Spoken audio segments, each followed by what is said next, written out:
नमस्कार. ब्रह्मांड नायक यूट्यूब चॅनेलमध्ये मी आपल्या सर्व स्वामी भक्तांचं स्वागत करते. मी आज तुम्हाला दत्तगुरू यांची माहिती देणार आहे. आता 28 नोव्हेंबर ते 4 डिसेंबर गुरुचरित्र पारायण कसे करायचे आहे मी आज तुम्हाला सांगणार आहे.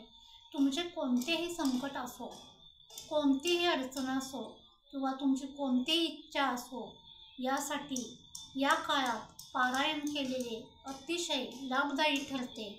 आता काही लोक नियमामुळे हे पारायण करत नाहीत, कारण का लोकांना नियम पाळायचे होत नाहीत, म्हणून लोक टाळतात, पारायण करायला टाळतात. तर ज्यांची इच्छा आहे त्यांनी अवश्य पारायण करावे. आणि त्याच्यामध्ये फार काही असं नाही अवघड. फक्त दत्तगुरूंना अंतःकरणातून केलेली सेवा भावते.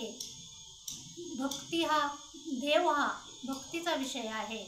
त्यामुळं कोणतेही देव आपल्या भक्ताचं वाईट करत नाही, फक्त त्यांना अंतःकरणातून सेवा हवी असते. आता मी तुम्हाला सांगणार आहे कशी करायची सेवा. तर तुम्ही 28 डिसेंबरला सकाळी देवपूजा करून शुचिर्भूत होऊन संकल्प करायचा आहे. पहिल्या दिवशी संकल्प करायचा आहे. गुरुचरित्र पारायण करायला बसताना संकल्प करायचा आहे. तुमची जी काही इच्छा असेल ती बोलायची आहे दत्तगुरूंना. त्यानंतर तुम्ही एकच वेळ ठरवायची आहे, कोणत्याही वेळेला, सकाळ किंवा संध्याकाळ.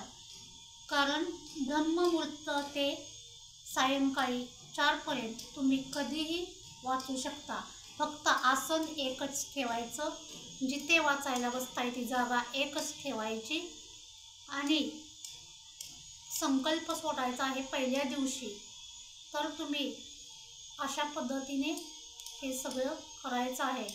आणि 7 दिवसाचं पारायण गुरुचरित्राचं तुम्ही वाचायचं आहे.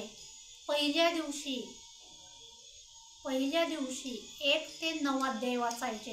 दुसऱ्या दिवशी 10 ते 21, तिसऱ्या दिवशी 22 ते 29, चौथ्या दिवशी 30 ते 35, पाचव्या दिवशी 36 ते 38, 6व्या दिवशी 39 ते 43, 7व्या दिवशी 44 ते 53.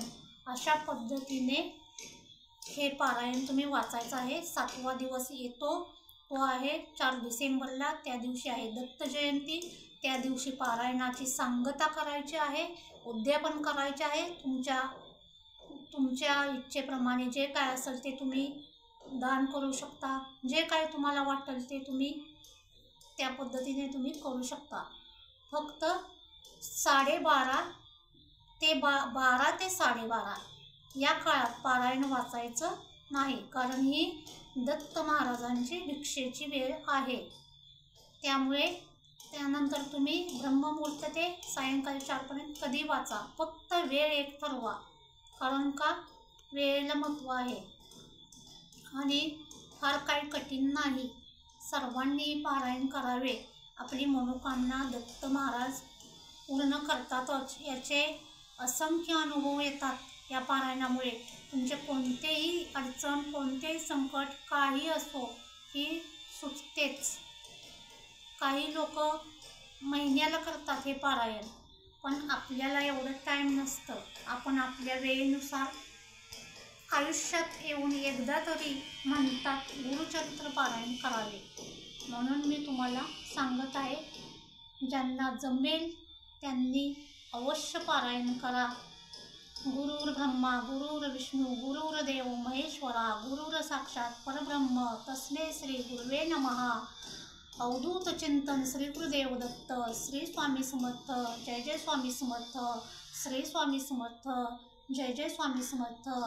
आजच्या व्हिडिओची माहिती तुम्हाला कशी वाटली जरूर कमेंट बॉक्समध्ये सांगा. आणि आपल्या ब्रह्मांड नायक यूट्यूब चॅनेलला लाईक सबस्क्राईब जरूर करा. श्री स्वामी समर्थ. जय जय स्वामी समर्थ. श्री स्वामी समर्थ. जय जय स्वामी समर्थ.